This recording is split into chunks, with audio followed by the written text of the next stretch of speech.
back in the Bossman show here with Adam Nelson. This is the owner of HoopDirt.com, one of my favorite sites to look at every day about the college basketball coaching changes and what's going on in college basketball news-wise, assistant coaches. It's a great site, very informative. Adam, how are things with you and your family, man? Everything's going okay, JR. It's different time. We're up here in Boston. It's been pretty hard hit up here. We got 4 kids all hunkered in at home. I know you're doing the same down there, and just a different time, but we're all doing okay up here. Adam, I miss getting to see you when you came to town for the Final Four. A lot of my friends in the business, I really hate. We missed it because of the virus this year. It's really sad. I was looking forward to having all you guys in town, meeting up with a lot of people, had plans, doing the sweatpant week there. Yeah, you're right. I was looking forward to being down there. I was looking forward to connecting with you down there, and it's too bad that we all had to not be able to be down there, but we'll get back there at some point, yeah. Yes, indeed. I was actually in Nashville at the SEC tournament when I was told it was all done. And actually, my birthday is March 11th, right? So it was just when everything went down was on my birthday. So forever I would know my birthday was the day that everything got shut down in the U.S. from COVID-19, for the rest of my life. I hear you. So, I want to talk to you about the carousel this year, man. It's been very, very light.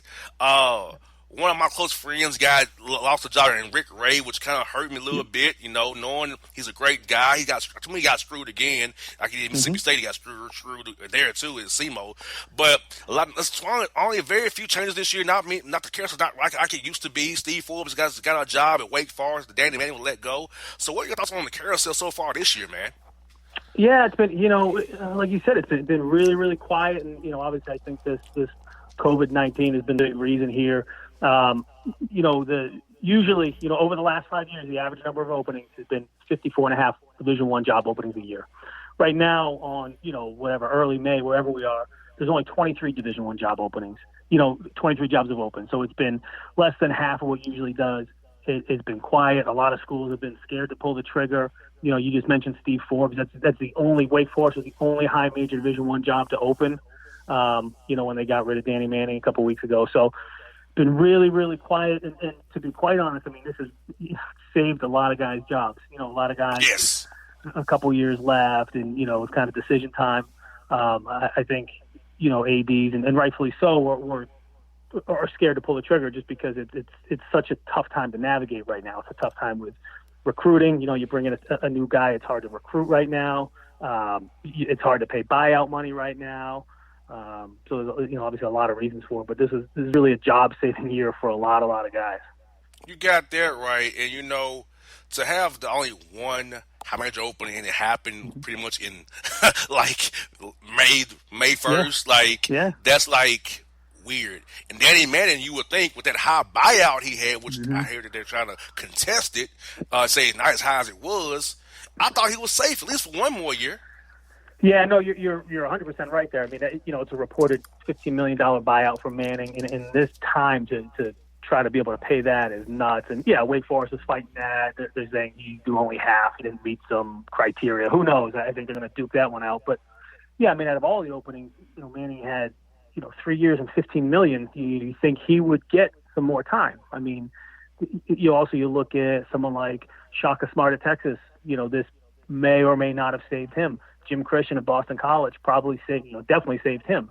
So I was definitely surprised at Manning. I think what surprised me more about Danny Manning was the timing, though, where the season ended, where the season was shut down, and Wake had lost, and people knew this was coming. So why wait till now? Who knows? So that one surprised me a little bit just at the timing.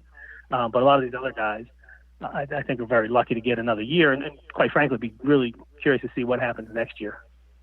And I figured Steve Forbes, with the year he had, was going to be gone if it was a normal year.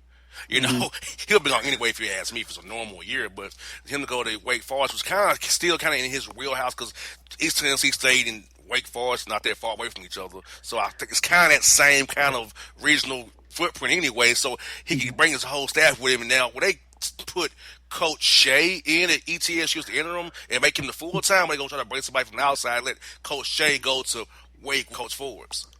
So that's great question, and I think that's one of again, because it's been so quiet on the coaching carousel right now, that's really the one story that I've been kind of focused on over the last couple of days. That's a really interesting situation because, Shea has been with Forbes the whole time at East Tennessee State. He was with him when Forbes was the head coach at Northwest Florida. They had 2 great years there. They were together on the staff at Tennessee. Like, Shea should really be the guy that takes over at East Tennessee State. He's had a lot of success as an assistant, and he's in the mix. Reportedly he interviewed this weekend for the job. But there's got to be something there. If they haven't named him the head coach quickly, there's definitely something there. So a lot of people are saying, Chris Jans from New Mexico State is the other guy involved here. I've talked to a lot of people around this one, and there may be some others, but a lot of guys are telling me right now it's a 2-horse race between Jans and Shea. So it's curious to see what happens. I think a lot of people are wanting Jans to get it because that means another Division I job opens up, and it makes maybe a little bit more movement on this carousel. But Jans has killed it over the last 3 years. He's gone 82-17, 42-3 in the WAC. A guy with a big personality, similar to Forbes, who kind of come in there and keep that thing rolling. So I don't know what. There's definitely something to this because Shea hasn't been named head coach already, which he still may. And to be quite honest, I hope he gets it because he deserves it. But we'll see what happens there. Also, another big point, Adam, is this: the assistant pools. Now, with this COVID-19, pools are probably getting shrunken more than usual, that you can't really pay guys what you want to pay them with the assistant pools kind of not being what they were because we don't know where the money's coming from with no NCAA tournament, no money coming in. People, boosters not ready to put out money as they were because they're scared about their stock market investments or whatever the case may be. Money's not what it was. So we've heard about the assistant pools. How's that been going so far, this carousel? Yeah, there has not been a lot of movement there either. Assistants aren't moving. The head coaches aren't going. The assistants aren't going. And you're right. I think there is a lot of question about where money's coming from in the future. The NCAA tournament cancellation was a huge hit to not just the NCAA but the individual colleges. Who knows what's going to happen with football season? Athletic departments are going to take a bath there too. So yeah, assistant coaches pools are not moving anywhere. But again, the flip side of that coin is that's what saved a lot of jobs. Schools don't want to pay these buyouts. Again, you look at Boston College, you look at Texas, not wanting to pay 2 or 3 years of a buyout just because of the unknown financial future of the individual colleges and the NCAA. So I think it's definitely tough for a lot of people right now. It really, really, really did save a lot of jobs. And what are your thoughts on Andy Kennedy, which is 2 hours from here in Birmingham, getting a job at UAB? I know I heard kind of about him early in the year about it, probably where he's heading to, which is kind of not fair to Rob Eshan, but but the fact that this film was done before he even got started, what are your thoughts on him getting that job there in UAB, and also in Bucky Miller getting the job there in Sanford, right there in Birmingham as well? Yeah, so to be honest, 2 really good hires. Like you said, there hasn't been a lot of hirings right now, but those are 2 really good ones. You look at Andy Kennedy. He's a UAB alum, and like you said, that one's been lined up for a long time. I mean, we were hearing that one in, January that there's going to be a change at UAB, and it's Andy Kennedy's without a doubt. So that one happened quickly and not surprising. I think he'll do a good job there. Again, being a UAB guy, I think he really likes the place. I think it's a really good fit there. And then Bucky at Samford, what a great story that is. To hire a high school coach. Young guy in his 30s. He's had a ton of success at the high school level. Local guy. If you want to turn a program around, it's a pretty good way to do it. I think. Obviously no college recruiting experience. He's brought on some guys who can help him recruit. But I think it's a really cool story this offseason, and I think that's what you need to do to get some energy in some of these programs. Bring in someone who's going to bring that energy, like I think Bucky will. Same thing with Wake Forest. I mean, that program has been dead for the last 5-6 years. But I think Steve Forbes brings that energy to really turn that thing around. Engage his fan base. Get some excitement around the program. So I think Wake's done a really good job, and I think Samford really did a good job with that hire. And I know a lot of people questioned it. We actually had it first, well before it happened, with some really good sources down there, and people were tweeting at me, telling me there's no way they were going to hire a high school coach. You know what? They did, and I really, really like that hiring. I think they did a really good job there. had him on the show last week. He was a great interview. 10 minutes with Bucky last week, man. He did a great job and really sold me on it and invited me over there to come see them play. So I'll definitely come Good. over there to Birmingham and see them guys play. 'Cause right 2 hours from the house. So no, not an Mm-hmm. issue there. And my buddy Mark Byington moving to James Madison. He's from Virginia, so I get that Mm-hmm. move and then place him with Brian Burke from Texas Tech. So how about that swap with my man Mark going to James Madison and Brian coming in behind Mark there in Statesboro? Yeah, again, two good moves. I mean, solid moves. Mark had done a really nice job at Georgia Southern, and yeah, he's a Virginia guy. CAA is a better conference. He's making more money, so I think he'll be successful there. And then, Brian Berg at Georgia Southern. Brian was on the staff at Texas Tech. They've been really, really good under Chris Beard. Brian's another one of these basketball lifers, getting a shot at a Division I head coaching job. So Georgia Southern's a good place. Mark Byington showed that you can win there, and hopefully Brian Burke can do the same. But as far as hirings go this offseason, two pretty good ones, two pretty good hirings. Now, what I was confused by is Bryce Drew to Grand Canyon. That just kind of threw me off. I ain't gonna tell you, I didn't see him come. I saw Bryce was doing TV. He still kind of was in the Nashville area. We texted for we still kind of via text or what have you. But I don't see him going to Grand Canyon. I'm like, what? Yeah, it's an interesting job out there. I think they have a lot of money to throw around. Bryce Drew obviously did a really good job at Valpo. Struggled, obviously, at Vanderbilt. Didn't have a lot of time there. They got rid of him after year 3. He can obviously really coach. He's a good guy. And I think, one of the things that you hear a lot about Grand Canyon is they feel like they should be like Butler or Xavier, kind of one of those teams that's always in like the Sweet 16, maybe battling for an Elite 8, and they just never got there under Dan Marley. So I think they threw a lot of money at Bryce Drew, a guy with a good name, squeaky clean guy. He can really coach. So I think that's why he's the choice there. And there was a lot of rumors before they hired Bryce Drew that it was going to be Rick Pitino. Again, you lure him out there with the temperature, the climate in Arizona, and the money. But ultimately, Pitino obviously took the Iona job, and they hired Bryce Drew. So I think, I think it's a good hire. I think he'll do well there. I don't know if they can ever get to the level that they want to get to, but I think that for them it's a good hire. And I'm happy about UC Wilmington and Takeo Siddle getting a job there because Kevin Keats is not. Kevin Keats is a friend of mine, but the Wolfpack wants too much for him, and I think he's in trouble next year.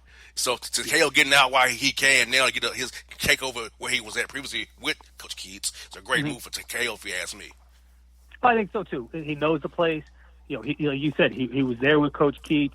They were really successful there, and I think it's a good hire. I mean, they really struggled under CB McGrath, and Rob Burke did a nice job as the interim, but it's hard to keep an interim from a staff where you already fired the head coach, and to bring someone back in that's been on a staff that's had success there. Yeah, especially a young, hungry guy. Same thing I mentioned earlier. It's what you need. You got to energize these fan bases.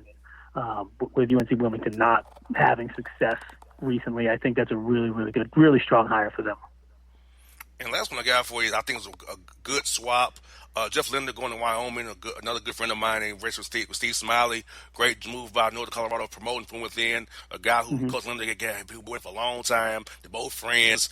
He learned. He's worked for Randy Ray as well. So I feel like you have a guy who knows the area. He keeps continuity going. Same thing on South Dakota State did last year with Coach Henderson. Same thing. So promote from within, keep it rolling, and go from there.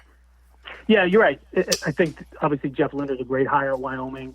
He definitely had some success in Northern Colorado. I was disappointed they got rid of Alan Edwards at Wyoming, though. Obviously, he didn't have the success he needed to, but he really got hot towards the end, won a couple of games in the league tournament. But, it happens. But it's a good hire by Linder. And you're right, though. I think the most important thing is with Northern Colorado promoting Steve Smiley. You want to show loyalty to these assistants. He's been a really good right-hand man for Linder for all those years. Like I said, they've had success. Same thing that we were talking about earlier at East Tennessee State, kind of the reason Jason Shea should be promoted. He's been there the whole time. They've had success. He knows that he can keep that thing rolling. But it's a good thing when you've had success and you get an assistant promoted like that. I think it's a good thing for Steve Smiley. I think it's a good thing for the Northern Colorado program. Now, I want to keep it right here in Georgia. I think that Tom Crean and Josh Patterson, who Josh Patterson is a friend of mine. Tom Crean and I don't Hmm. see eye to eye, Hmm. but I can be honest about that. Just for Yeah, everybody, we don't see eye to eye on much. But do you yeah. think they're in trouble next year? Because I feel like Josh needs to win next year, or he's done, and Tom Crean Mhm. could be feeling the pressure from in Athens if he don't get nothing done. With just with Joe Yeah. Scott leaving the Air Force and bringing back Steve McClain, who's been with him for years. But I just don't see how that's going to work up there in Athens with my man leaving to the NBA. Could be a future Hawk as well. So, and Josh not Mhm. being really engaged with the Atlanta community as he could, being a coach of Georgia Tech over there. Yep. Yeah, I definitely. I think Pastner's going to have a problem at Georgia Tech after this. After this season. 4 pretty unsuccessful seasons there. I mean, I guess they were 3 games over 500 this year. It's better. He's 65, 67 in his 4 years there. They've had an NIT appearance. If there was a postseason, they were banned from it this year. And it's interesting you say if he hasn't engaged with the Atlanta people. I mean, I just don't think that's going to turn out too well. Plus, all the off the court drama. If I'm a betting man, it's time to move on, and they're going to move on. The Tom Crean at Georgia stuff is an interesting one too. A lot of people have been talking about that. It's 2 seasons there. They did improve a little bit. I think losing Joe Scott to Denver, I do think hurts him because Joe's a really good basketball guy. Joe's a really good X's and O's guy, and I know he's comfortable with McClain. He was with him for a long time, so it's interesting to see how that'll play out. But I just, there may be some talk about him being on a hot seat, about Tom Crean being on a hot seat next year, and that's fine. I mean, that's warranted. You're at the high major level, and you're not winning like you should. There's that talk, but I can't see Georgia making a move after year 3 with Tom Crean, especially if they get a little better. He went from 11-21 his first season, 16-16 last season. You got to think that they have to show a little bit of improvement. But I can't see them moving on after 3 years. Pastor, yep, can see that. Crean, I just can't see that right now. Yeah, because it's bad when Rob Lanier and Amir Abdul Rahim are in the city more than you are at Georgia Tech. I'm Yeah, just and Josh is my friend. I tell him this all the time. You should get out more in the city. yeah, yeah. But he doesn't do it. He's my friend. I told him Yep. this to his face. I'll say what I'm saying to you. What I say to him in private. Get out in the Mm-hmm. city and engage. Get people to come out there. I mean, you're in Yeah, the heart of Atlanta. Let's do this.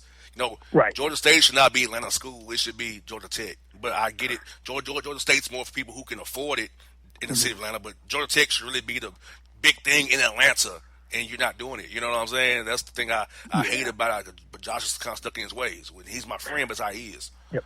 Yeah, but you're right. But you know what? You can't be stuck in your ways, especially at the high major level. Like you have to be out. You have to be the face of the program. And I keep saying it, you have to generate interest. You have to create a buzz. And Winston Salem is nowhere near the size of Atlanta, right? You better believe Steve Forbes will be all over Winston Salem, all over the state of North Carolina. Just creating a buzz, getting in people's faces, yelling at them, telling them to come to see Wake Forest basketball, making it exciting again. And you have to be out there. You have to pound the pavement.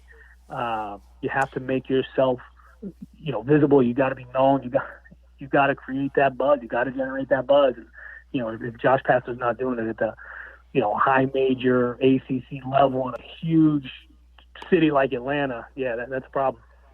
Yes, indeed. Well, Adam, thank you for your time as always, buddy. It's been great again to get you back on the show, man. Cover this carousel, man. Be safe up there in Boston. We'll talk to you real soon, man. JR, I appreciate you having me, and look forward to catching up with you soon.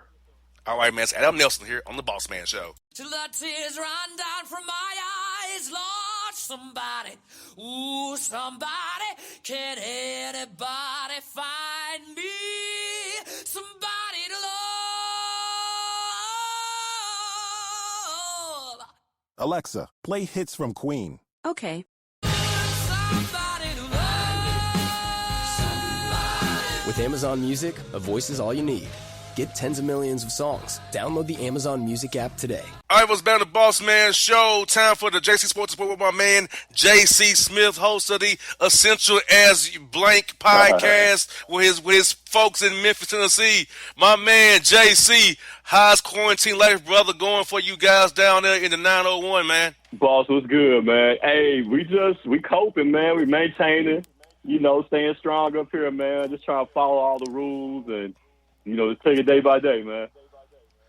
Bruh, are y'all doing people that do in Atlanta are wild in West End Mall, doing donuts in the West End Mall, biker clubs filled up, fighting at Cumberland Mall with the Mortal Kombat Power Rangers kick my man did at the mall in that fight there. Then you got people in line for Jordans at Jimmy Jazz at Greenbrier Mall. So y'all tripping like that in Memphis, we're tripping over here in ATL, man.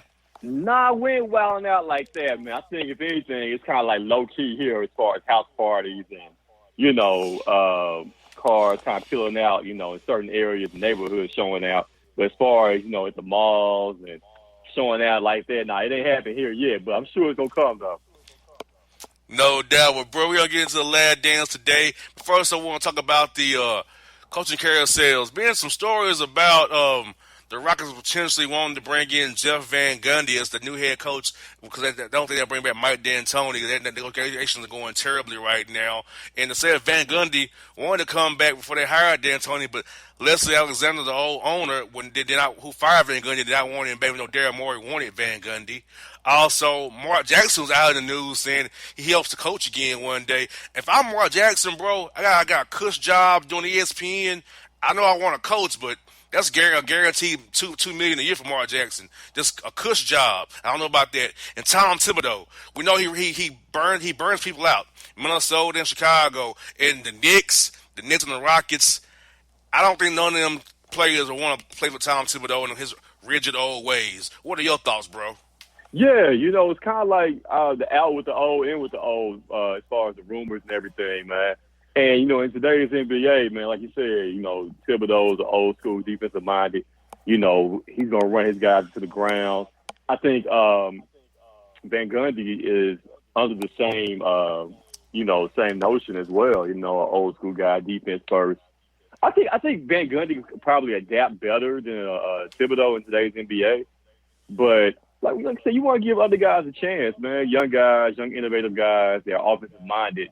The way the league is going, man. Like I said, I would rather see Mark Jackson get another chance to coach as opposed to Jeff Van Gundy, because the way that Mark Jackson was done at Golden State, I think he above anybody should be number one on any owner's list or GM's list for as far as a retread coach to bring back into the league, man. Exactly. He's young. He's young enough to do it as well. And also, NBA facilities are going to reopen this week in some states that are open now. What are your thoughts on the facilities reopening as well? The NFL also released a plan. The facilities open up on May 15th. So what are your thoughts about the facilities opening, allow guys to work at the facility, but with really no games in sight coming without proper testing and bubbles and be able to contact trace and test, and when a plan for what happens when a guy does test positive? Do you quarantine the whole team or just that guy? You just roll the dice? So what are your thoughts, bro? I mean, it's interesting, boss, as far as that goes, because everything's up in the air. Everybody, of course, we all want to get back, get back to sports and get everything opening up again. But man, you gotta be careful. You gotta be cautious. Like I said, at this point, there's no talks of a vaccine until maybe early next year. So at minimum, yeah, at minimum. So like I said, you are running the risk of players, getting the virus, and then at that point, we're right back at square one, and we got to shut it back down again, man. So there's so many questions, and everybody has proposed plans of how to do it. But like I said, once somebody tests positive for Corona again, then okay, then what? Are we're right back at square one? And I think at this point, man, you just pretty much. I say until the fall, don't worry about any sports this summer, man. Just, go ahead, just keep as schedule, and then we'll come back to it, during the fall. But right now, I wouldn't. If I was a player, I don't know if I want to come back and play right now, man. And what if you are a Greg Popovich or Mike D'Antoni or Brett Brown, guy in your mid-60s or early 70s as Popovich is, and you're in a vulnerable category? A lot of we're forgetting about these coaches who are very much older with diabetes and blood pressure and things, comorbidities. That think about them too. Are we risking putting our coaches in harm's way now as well, just for the sake of playing? Right, you gotta take that into account also, man. Like, I do not envy Adam Silver right now and the decision that he has to make going forward, man. That's tough, man, because you're gonna get criticism either way it goes, whatever you do. Nobody's gonna be 100% happy with whatever the decision is, but that's a tough spot to be in. But you're right, you gotta take into consideration, the older coaches, and God forbid that one of those older guys, would come down with it, and then man, that wouldn't be good at all, man. No doubt. Let's turn to the last dance. Dennis Rodman. Let's start that episode, bro.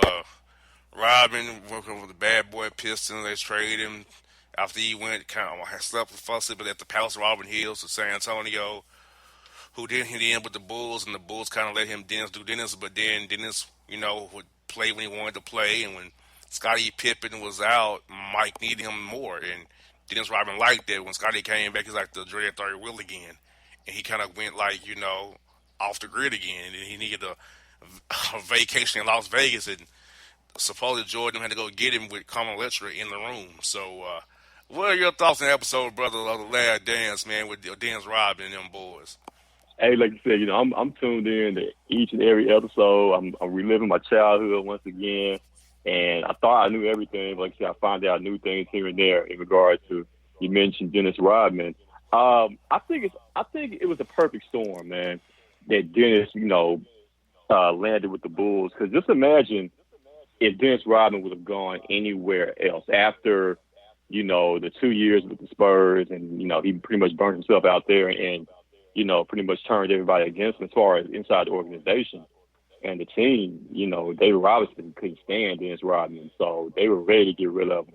And Greg Popovich was the GM of the Spurs who made that trade with the Bulls to get rid of Dennis Rodman, man. So just imagine if Rodman would have ended up anywhere else other than Chicago at that time. Rodman may have been out of the league, a year or two after that. He may have had, a year stint here, a year stint there, because it would only work with a coach like Phil Jackson.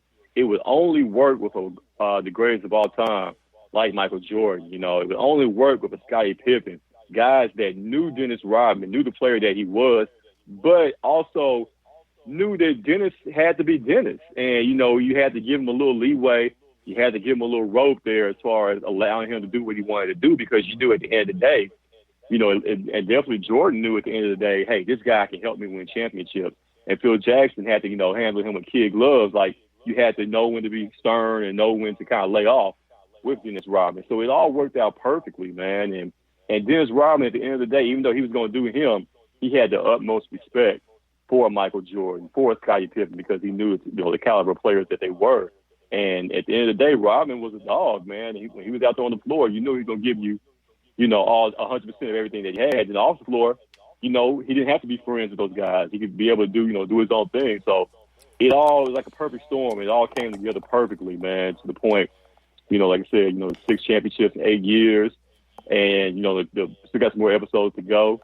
Boss, I don't know if you saw the Horace Grant episode where they said Horace Grant was snitching, telling Sam Smith, some of the details going on, inside the locker room that led to that book, The Jordan Rules, which I read back in the day as a kid, man. And then also another story I heard about recently where Michael Jordan, he was a tough guy with his teammates to the point where, if Horace Grant had a bad game, and they're on the team plane going back home, Michael would tell the stewardess not to serve Horace Grant dinner, telling him, hey, don't serve him, don't feed him. Man, that's tough, man. Another grown man telling you can't eat, bro. How? How did that happen? Houseway. Yeah. And also the story about, how his mama, he was an Adidas guy. He liked Adidas. Yeah. But they weren't really, but his mama pushed him in that direction, opened the door for this Jordan brand conglomerate with Nike, and how Be Like Mike and his commercials. He said his basketball was the reason he had those commercials.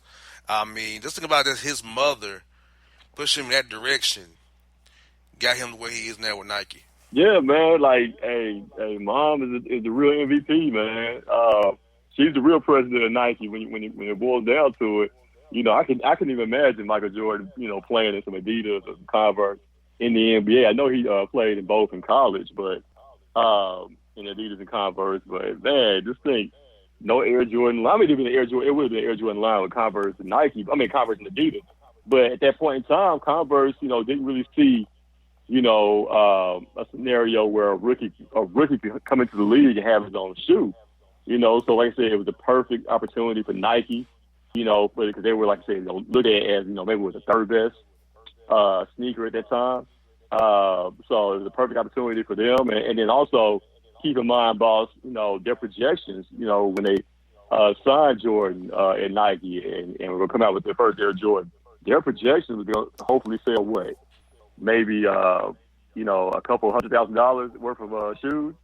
And it ended up like what, almost $100 million, man. So I think the projection was like $3 million. They were hoping to do $3 million in sales initially, and they ended up doing over $100 million off their first pair of Air Jordans. Man, that's crazy, man. That's gold. It was just like I said, perfect opportunity, man, where they could just strike and they never looked back ever since then, man. And bro, I was a little bit younger when Jordan was winning his first round of championships. I was like 4, 5, and 6. I had no idea that Mike Fratello, the czar, worked the NBA on NBC with Marv Oh Albert in yeah, 91, oh 92, man, 93. oh yeah, And Magic Johnson's no talking but would come in for the finals with him. I had no idea until yeah, this documentary, because I was like 4, 5, and 6, 6 then when they yeah. was first 91, 92, 93. Yeah, I mean, it's funny you would mention that. I've been going back watching the old games on ESPN Plus and everything, watching those old finals games. And yeah, man, that was the golden age of the NBA on NBC. Matter of fact, that was the first year, Jordan's first year when they won the finals. The first year the NBC started broadcasting NBA games. And yeah, Magic Johnson joined in on the telecast. Whose game is it? It's Michael Jordan's game. That's my favorite Magic Johnson line from when he was a broadcaster on the games there, man. But yeah, it didn't get no better than that. And hearing the opening song, come on, man, it Yeah, doesn't get round no ball rock, Yeah, John. Yeah. Shout out to John Test. It didn't get no better than that, man. And I wish they could go back to those old telecast formats like that and the music and everything. But yeah, that was the best time to be an NBA fan to me, man. Yes, indeed. And also, Michael Jordan, they got on him for going to gamble Lang City in that Knicks series there. And, he liked to gamble with my man who headed to go testify in court against the guy. Right. I mean, Michael Jordan loved to gamble, but if you got the money to trick off, I mean, do your thing as long as it don't, come back and bite you. Yeah, I mean, just imagine them reporting that now and how it wouldn't be a big deal. And I really don't understand why it was such a big deal then. As long as Michael Jordan wasn't pulling a Pete Rose, and betting on the games, and by all accounts, he wasn't doing that. He was betting on himself. As long as he's betting on himself outside the game, like, whose business is it? Like, why was it? I guess, during that time, they felt like, of course, when somebody gets so big, it's always going to be somebody trying to pull him back down a little bit, bring him back down to earth. And, like, they had to do something, get something on Jordan. And that was the only thing they could find on him at that time was the gambling. So they made a big deal about it and speculation and rumors. And it got to a point where, I think even before Jordan's dad died and Mike set out those a year and a half, I think Michael Jordan was probably leaning towards leaving the game anyway because he was just tired of all the criticism and, everybody in his business. And, at a certain point, that can get very, very, very tiresome and it could be a burden, man. And Jordan, he pretty much didn't feel like there was any other peak or another level that he could get to in the NBA at that point. And everybody's, coming down on him for his gambling, something that's not even their business. So, yes, I'm pretty sure at that time he probably thought, you know what, to hell with it. I don't need this. Let me dip for a minute, get my mind right. And then when his dad passed away, when his dad was murdered, that pretty much sealed it as far as him definitely stepping down for a year and a half there. Yeah, and he came back as 45. I remember that very well. Man. It's 45. So, yeah, I mean, it's been interesting. Oh, yeah, and the Dream Team practices, that Dream Team practice where, they, Magic Johnson, talking junk to Michael Jordan. He went off in practice and went to crap talking them all and ended up winning the practice in the Dream Team and how he made a power play or political move using the flag to cover up the Reebok on on the uniform or the jumpsuit there, and Hmm. the Tony Kukoc thing, and how him and Sky Pippen set out to, punk Tony Kukoc there. Right, right. Yeah, man. Poor Tony. He didn't stand a chance, man. Um, but yeah, when you talk about the dream team and the greatest team ever assembled, and all the players on that team, except Isaiah Thomas, that's a whole nother story, man. But Michael was just so driven. Like, say what you want as far as Mike off the court. Him not wanting to take a stand as far as politics or anything like that. But on the court, man, like, the guy was just so driven to win, man, and to a point where he was just, diabolical, and the tactics he would use, to try to inspire other guys to get on his level. Mike, was something, that we'll never see again as far as somebody that, maybe Kobe was the next closest thing, but somebody that driven to win, man, and surrounded by all those other all-stars on the dream team, and how Mike just had to be the best regardless, man, at anything he did, whether it was practice, playing cards, golf. Like, Mike had to win and win at all costs, man. And, somebody with that much drive, you will never see that ever again. And also kind of looked at the series as Phoenix and kind of how, like, Phoenix had some chances. They was up late in some games there, and the Bulls just had the belief more they could execute in crunch time. But I didn't realize how really close that series was, Phoenix and the Bulls. That Phoenix had some chances had they not just made a shot or two here and there. It's truly, like Jeff Gunny says, a make or miss league. Right. I think Phoenix series '93, and then the Utah series that last year. Oh, no, sorry, '97. '97, '98, they played the Jazz back to back. Those are probably the toughest finals the Bulls had during that run, as far as being pushed to the brink there. But Phoenix got down early in that series. They were down 0-2 to the Bulls there, and had to kind of fight and claw to get back into that series. But that was a very talented Phoenix team. Charles Barkley, MVP that year. You're talking about All-Star and Kevin Johnson and Dan Marley. You had some players on that squad, man, and they definitely gave the Bulls some problems here and there. But being the fact that they went down 0-2 pretty much sealed the fate that Phoenix was going to lose that series. No doubt. Well, bro, I tell you what, man, we're going to watch this documentary here on Sunday, Mother's Day coming up here. We'll watch that and we'll recap some more of that next week. And we'll also look at the NFL contingency schedule, because schedule release coming out, but we all know those dates are in pencil. Right. Exactly. To be determined. Right, at this point. Yes, indeed. Well, bro, hold it down, man. Good catching with you as always. As always, brother, be safe. We'll talk to you next week, man. All right, boss. Appreciate you, bro. That's J.C. Smith, him the Bossman Show. Till the tears run down from my eyes, Lord, somebody, ooh, somebody, can anybody find me somebody to love? Alexa, play hits from Queen. Okay. Somebody to love. Somebody. With Amazon Music, a voice is all you need. Get tens of millions of songs. Download the Amazon Music app today. Folks, back on the Boss Man Show.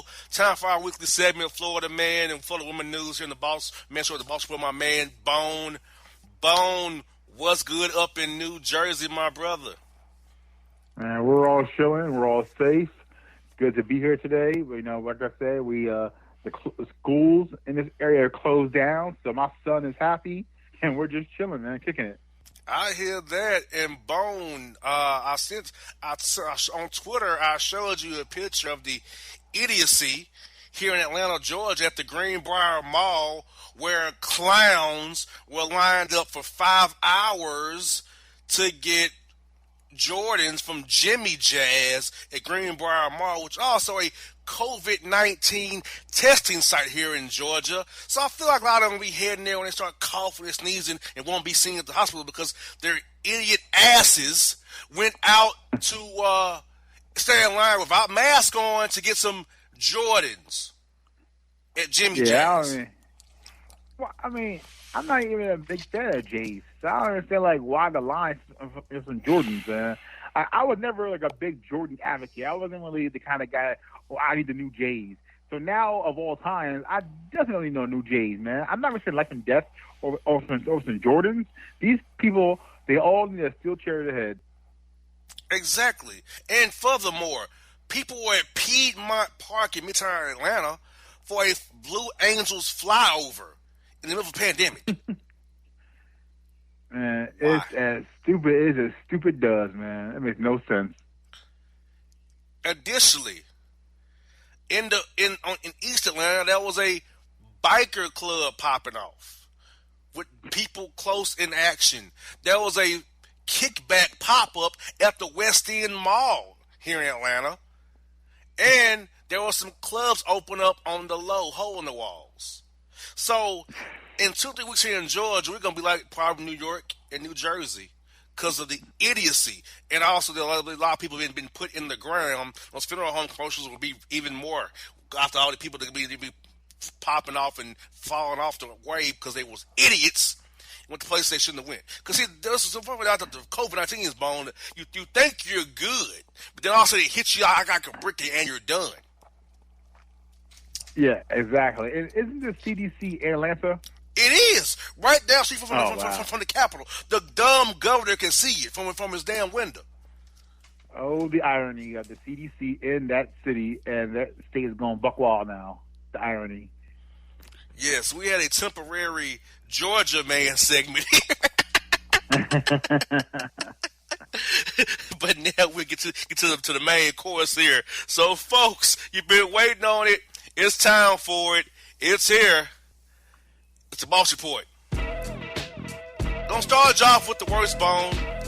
Florida man cut off his Johnson after his woman told him his thing was too small. So the joke should be, did you find it? So it's that small. I mean, hey, buddy. I mean, I can't relate. But I'm just saying, like, if you had that problem with your woman, why are you cutting it off? Just find a new woman who may appreciate that little bit of talent you got. I mean, why are you cutting it off? I don't get it. I don't. That's the question I always think about. Why are you cutting up your junk to fight a woman? That makes no sense. I'll show her. It gets worse. Florida man cuts off his Johnson after he sprayed the ice cream inside of her mouth. Rather than swallow the ice cream, she spit it out, so he cut off the Johnson. The rationale. I mean, these people, they got me high. Right? I mean, one time I cut my finger, cut some carrots and celery, and that hurt like a mug, man. And that was my finger. I can't imagine the pain tolerance you have to cut through all the way through your Johnson, right? What kind of pain threshold do you have? And okay, I'll ask a question. What kind of weapons do these men carry with them to be able to cut themselves off at a moment's notice? What weapon are you carrying with you to do this? To saw yourself off like this? Yeah, good point. Yeah, and what do you carry in your pocket? And as you're going through the act, the initial slice, aren't you having a second thought? Aren't you having a second guessing thought? Like, maybe it's not a good idea. Oh, God. Oh, my God. There's two more to go like this, Bone. And I'm just going to get them out of the way now so we can get this horrible thread over with. Here we go. Florida man was arrested to cut his Johnson off in Walmart after he was not given a Subway sandwich at the Walmart Subway for free. Ew. Now, first of all, the lead is he got mad at not because he couldn't have a Subway sandwich. Man, Subway is, to me, trash. So, I mean, I hope they're not sponsoring here, but I'm not. They're not. Anyway, okay, I'm not a Subway fan to begin with, so I don't understand the hoopla over Cutter Johnson for not getting a sandwich. Like, again, if you're going to cut off your Johnson, who's that serve? Because you're not getting Subway sandwich and you don't have a Johnson. Exactly. And the last one is a story I figured happens a lot in the world, but not this far. But Florida man is arrested after going off on woman who he cut grass for, how she refused to give him some in exchange for her lawn being cut. He cut himself off after the encounter with the woman. So again, what does that serve? Like, did he cut it off and then put it in a box and then give it to her, like souvenir? Like what did he do and why? Because he's doing manual labor for her, and then he wasn't getting none in return.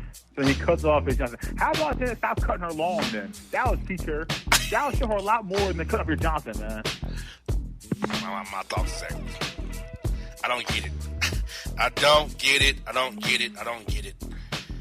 Oh, man. Florida man arrested for camping at Walt Disney World's abandoned Discovery Island. The 40-something-year-old camper said, I'm staying here for a week to get my freak on with Pornhub. Is he homeless? Like, because Pornhub is free now for everyone. So is he homeless? He doesn't have the spot to go to? And why Mickey Mouse more places? Exactly, of all places. What is that a fetish? Like, what is? I don't understand. Is he big on costumes? I don't understand. Why would you go there to whack it off for a whole week? I mean, and why not just go get a no-tell motel for like $20 a night? Like what? I don't understand the rationale, people, man. Exactly. This guy's even worse. Florida man throws urine on prosecutor doing sentencing in a Fort Lauderdale court. This court even open right now? I'll tell you now, if I'm a prosecutor, I'm going to kick off my tie and my jacket, and I'm whooping that man's behind, right? I'm losing all professionalism. I'm losing all my cursing points on some dude throwing urine on me. Yeah, in court. And my other question, why is the court even open right now? West Florida. Yeah, good point. Good point. Get this. Florida man handpicked by dummy Ron DeSantis to be Broward County Sheriff admits to killing somebody as a teen. Man, he admitted to killing someone? Yes, as a teen. As a teen. So is that like limitations? Like he can't get locked up now for that? Or what's the ruling on that? Because it's so long ago, right? Yeah, it's been on 35 years. Yeah, and Florida already is like the Wild Wild West, so they probably just overlooked it to begin with, allegedly. So because we've seen stories about people getting murdered and dudes walking away scot-free. So I don't like what is ramifications for this? I don't understand. And he's a brother too. Oh, he's a brother. Oh, that changes a whole lot of things. Oh, I thought it was one of those, things where the victim was the brother and the sheriff was not one of us, and he just walked away scot-free. Because that seems like more Florida-type thing, but he's a brother doing this. Wow. So does he get locked up for this? Don't know, but they're looking into his file even more, they say. And he admitted it outright, or was it just, unearthed? He admitted it outright in part of the vetting process. He must have a strong conscience where he's like, I can't take it anymore, man. I got to come clean. But to wait 33 years, I guess kind of ain't that big. Exactly. Get this. Florida man knocks out Uber Eats driver with a steel chair for not leaving his order where he told him to. But don't they have I never used Uber Eats, but don't they have a note section in the app where you can say leave it? And I guess homeboy didn't listen, and he put it where it should have been. Yeah, he got hit with a steel chair because of it. So that caused a steel chair to their head. Like I don't know. Like is that his tip? Like I don't know. Like how do you even do? And what kind of rating do you get from this? Like, hit with a chair, man. That's not good your rating, I don't think. Exactly. Wow. Florida man takes free food from school nutrition program meant for students and sells it for profit on the streets in his food truck. Oh, that is wild and grimy, man. That is so dirty. I was like, that's a serious matter right now in this country with there's kids who are home from school who all depends on the food service. And now this cat is stealing it and profiting off it. Yes. Oh man, look, man, listen. That is there's a special room in hell for a guy like that, man. So I hope he packs lightly wherever he's going afterwards. Exactly. And 5 Florida men, just as the Grim Reaper, are now patrolling Florida beaches now, up and down the coast. I don't see some sight with your family. First of all, you are a dumbass. It's going to be anyway with your family.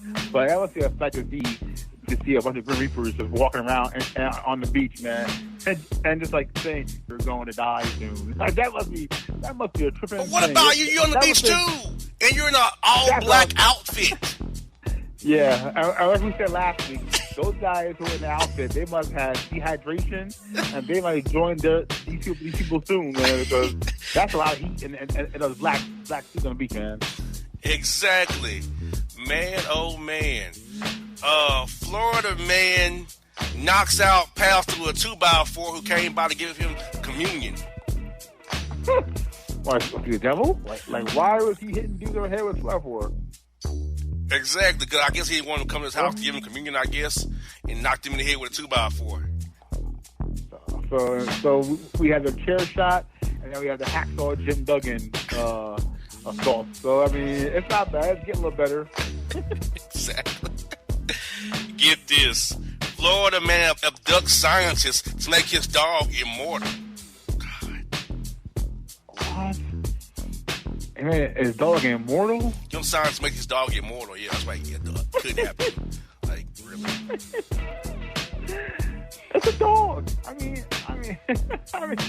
I love dogs and all, but you're going through a lot of trouble, man. I feel extra to go through all that trouble for a dog, man. Yeah, that's ridiculous. Oh my God. Get this. Florida woman, 32, charged after she exposed herself and used multiple sex toys while on video call with her inmate boyfriend while her young children were in the background cheerleading. Oh my God, cheerleading! Yes. So they're rooting them on like True Live Crew videos. Exactly. Come on, man. Go ahead, mom and pop. Come on. What is going on in this world? What is going on with your home state? I have no idea. I don't know what's going on in Georgia either. Yeah, that's true. Good point. It's heading north, man. The brain cells are all dying, going north. Exactly. I'm worried, I guess. Exactly. Oh my God. Florida man destroys neighbor with a metal bat after catching dog crapping on his property for the 4th time this week. After 4 times, he probably told him too, like the first 2 times, right? To keep your mingy dog on my property, right? So after the 3rd or 4th time, I'm not saying that the guy should get beaten and assaulted with a bat, but I kind of understand the anger from that neighbor, man. Exactly. And get this. Florida man's Luke Bryan's bar defies state orders, holds karaoke night this past weekend. They'll all be dead. So karaoke night in a bar, right? So the bar's probably packed. Mm-hmm. And they're passing around this metal microphone that has COVID all over it, probably. So they're just passing around each other. And yeah, they're all in this really bad, really soon. Yes, indeed. Florida man accused of skipping quarantine after New York trip beats down person who told on him with their riding mower and rake. Well, you know the slogan, man. About stitches. Get stitches. He kept it real, man. He's like, look, you know the slogan. Bitches get stitches, and I'm going to show you how you ratted me out. So I'm not emphasizing assault and beat down, but you know the code of the street, man. But again, these are different times where dudes walking around with a deadly virus. You gotta kind of like stay in your lane, stay home, man. But if you get snitched on, it's really your fault in the end. Correct. Florida woman arrested after assaulting her boyfriend with a candy cane during an argument after in which he came too fast after an activity. Ooh. So she beat him with a candy cane? Yeah, because he came too fast at doing an activity. But what kind of candy cane? Like a big giant giant one that she had left over from Christmas. So she beat him with it, so it wasn't inserted anywhere, right? No. I mean, okay, all right. Because I was getting a little queasy when you said she beat him, assaulted him with a candy cane. I don't know how. Like, yeah, it was one of them big powder ones. Yeah, I was just hoping that it was like like some kind of prison scene in a shower scene or something. He wasn't sitting up his candy ass, literally. Yeah, literally. I was worried for him, but that's messed up, man. It really is. Woo-wee. Florida man on the loose. I'm still selling over $1 million in fentanyl from the local CVS. He stole it? Mm-hmm. Fentanyl? Mm-hmm. And how much he steal? $1 million worth of it from CVS on the loose. $1 million for what? How is that much fentanyl in CVS? And how did he pull it off? He's a Was brother it after too. hours? And his brother too. Oof. After hours, you're ready. You're right. After hours. That's another show. After hours. But how much are they packing him there? Man. And he's still on the loose, huh? Mm-hmm. He's probably long gone, man. They ain't catch that boy. Nah, I ain't catching him. Ain't catching him. Florida man and DEA agent arrested after stealing PPE from an agency warehouse. Why? That's exactly why. Why are you stealing pee? Like, why? What is your end game? What's your purpose? What's your mission for this? Was there a drug testing thing or? No, they stole PPE, what the nurses need, the personal protective equipment. Oh, thank God! I really thought you meant PP, like pee, like urine. PPE. Yeah. Oh, thank God. Okay, that changes everything for me. That's still wrong. Again, like, we need this stuff. We need PPEs out there. Why is a shortage of? Why are you stealing from them? But I will say, thank goodness it wasn't PP, because that would make the story even weirder. Well, we got our P story for you, kind of right on the cue here. Oh no. Florida was arrested after peeing on a woman sunning on the beach on South Beach. He peed on her. What? Said that, you know. So they let R. Yes, They let R. Kelly loose. Yeah, he said he wanted to go. Again? He wanted to go half on a baby with her by peeing on her. That's what he said. So I really thought of R. Kelly or Trump. So I mean, so maybe they gave R. Kelly out for the weekend, for uncle behavior. I don't know, but that's wild. Like, he peed on a woman on sunbathing, right? Yeah, somebody. Yeah, he peed on her. Yeah. He wanted to go So half. like, was he trying to just talk to her and kick it with her? And he's like, oh man, forget that pee on you instead. Like what's his end game? I don't get it. Yeah. Peeing on women for no apparent reason on the beach. First of all, why is she out there in the first place on the beach sunbathing? But, I don't think she could really get peed on for her efforts. Exactly. Get this. Florida man cop uses taser on Florida woman, fiance, at her request at Jack in the Box. Then gets suspended after she snitched on him after they broke up because he couldn't perform in bed. Oh, she set him up nice, man. That's a setup, fellas. So she told him to stun him with the taser, and then told him how to fight. That was a setup for me to get up, man. That dude is a poor staff at the wrong place at the wrong time, and that's what happens. See, he came out short. Woman scorned. Yes. No fury. Yes, indeed. We're on our last three stories here. Florida man arrested after allegedly performing a botched castration surgery out of his home. Why would I go to somebody's home to be castrated for? Yeah, and why are you first of getting castrated? Like, and then why are you going to someone's dingy, dusty dungeon, a basement, to get it done? Wow. Yeah. Florida man, University of Miami professor fired after TikTok of pornographic bookmark goes viral. I said pornographic bookmark. Yes. Was he on Pornhub? See, Pornhub can get people in trouble, man. These people, just because it's free access now, man, doesn't mean you have to use it all the time. It's gonna get a lot of y'all in trouble. Oh, and this is a brother, unfortunately. Florida man who was busted with guns in his car told cops his cousin John Wick was to blame. Ha! Did they buy it? Did they buy the name? No. Because John Wick's a pretty popular movie series, so you gotta be under a rock if you're a police officer and you believe that. Yeah, and we have one more bonus one before we go. Miami man arrested after misleading investors over some fake coronavirus masks that he had for sale. Oh, that's grimy, man. He's taking advantage of people who are paranoid and confused and scared. That is wrong on all levels, man. What's wrong with this guy? Well, he say one of us? No, he was not one of us. He was Hispanic. Oh, okay, all right. Yeah, that's still, man, that's terrible. Take advantage of people who right now in a crisis, who are already on edge, who are already just confused with all the lies stuff going out there in the media. Like, to take advantage of people, that's lousy, man, real lousy. So at the end of the Boss Report this week, Bone, what is your take on this week's Florida Man Boss Report? A lot of layers this week. What is your take on everything we heard today? Yeah, a lot of layers.